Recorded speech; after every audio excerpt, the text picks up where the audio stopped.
বিসমিল্লাহির রহমানির রহিম।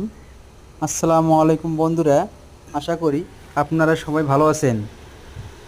আজকে আপনাদের সামনে নিয়ে এসেছি বিভিন্ন ধরনের পিলার ডিজাইন। আমাদের কাছে রয়েছে ফোর্সের পিলার ডিজাইন, বারান্দার পিলার ডিজাইন এবং জানালার পিলার ডিজাইন। এছাড়া রয়েছে বিভিন্ন ধরনের পিলার ডিজাইন। আমরা বাংলাদেশে ৬৪টি জেলায় হোম ডেলিভারি দিয়ে থাকি। যারা পিলার ডিজাইন নিতে ইচ্ছুক তারা এখনই আমাদের স্ক্রিনে থাকা নম্বরে যোগাযোগ করুন।